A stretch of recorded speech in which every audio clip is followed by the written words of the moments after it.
Ya, Assalamualaikum warahmatullahi wabarakatuh. Shalom, Om Swastiastu, Namo Buddhaya, Salam Kebajikan, Rahayu. Sebelumnya, perkenalkan nama saya Muhammad Biasa Filstianugraha, NIM 0546095756, dari jurusan Sastra Inggris, minat penerjemahan. Di sini saya membuat video dalam rangka untuk memenuhi tugas ketiga dari mata kuliah Tata Bahasa Indonesia dan Komposisi. Di dalam tugas ketiga ini, tutor memberikan saya tugas untuk membaca sebuah artikel yang diterbitkan oleh republika.co.id dengan judul Eksistensi Bahasa Indonesia di Hari Sumpah Pemuda. Dan tutor meminta saya untuk membuat sebuah presentasi mengenai refleksi dari artikel yang sudah saya baca. Di sini saya membuat presentasi terkait dengan refleksi Indonesia dalam diri.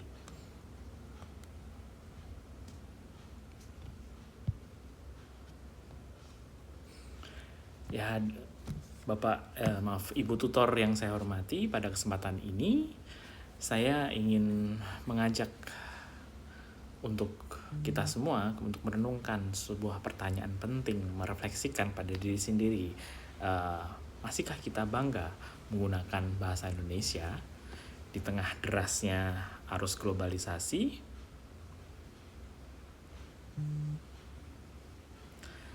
Ya,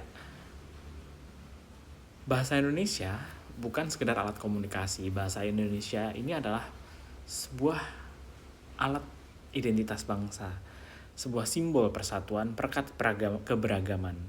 Sejak dikukuhkannya melalui Sumpah Pemuda di tahun 1928, bahasa Indonesia telah menjadi bukti bahwa bahasa Indonesia ini adalah menjadi alat untuk mempersatu dari bangsa yang berbeda-beda, dari budaya yang berbeda-beda, agama yang berbeda-beda dipersatukan melalui satu bahasa, yaitu bahasa Indonesia. Namun situasinya hari ini kita dihadapkan dengan tantangan di era globalisasi, di era global ini.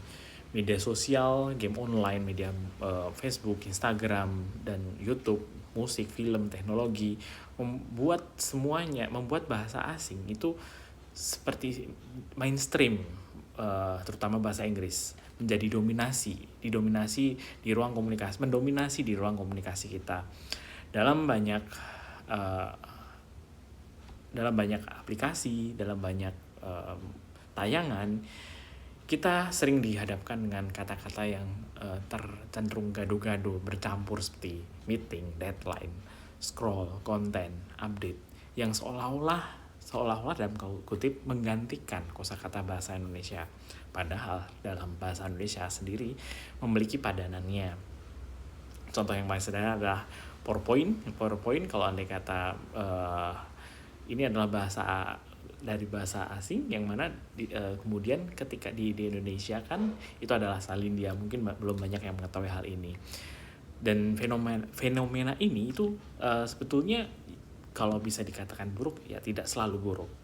Akan tapi kalau fenomena ini tidak diimbangi, maka lambat laun akan membuat bahasa Indonesia semakin kehilangan fungsi.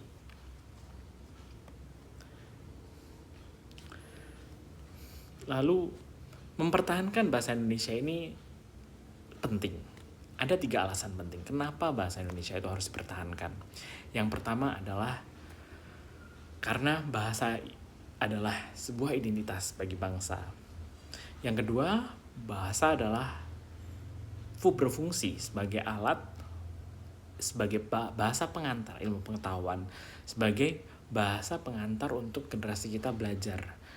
Kenapa? Belajar dengan bahasa ibu tentunya akan lebih mudah daripada kita belajar menggunakan bahasa yang asing. Untuk membangun nalar, membangun konsep itu akan lebih mudah. Yang ketiga adalah bahasa Indonesia sudah memiliki kedudukan hukum sebagai bahasa resmi negara, sehingga penggunaannya harus dijaga baik di dalam acara formal maupun informal, di pendidikan, administrasi pemerintahan. Tentunya ini harus dijadikan sebuah bahasa yang utama karena sudah memiliki kedudukan hukum. Ya.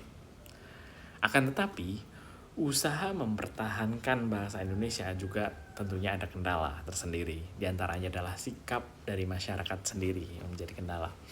Yang masih banyak masyarakat menganggap bahasa asing itu lebih modern, lebih bergengsi, lebih mudah dipahami daripada bahasa kita sendiri, yaitu bahasa Indonesia. Selain itu, kurangnya kebiasaan membaca dan menulis, lemahnya literasi masyarakat, ini menjadikan bahasa Indonesia menjadi bahasa kesekian daripada masyarakat kita. Dan juga kenapa seperti itu? Karena masyarakat kita sangat mudah terpengaruh oleh budaya lain yang dibawa melalui teknologi, baik media sosial maupun film maupun yang lainnya itu tadi.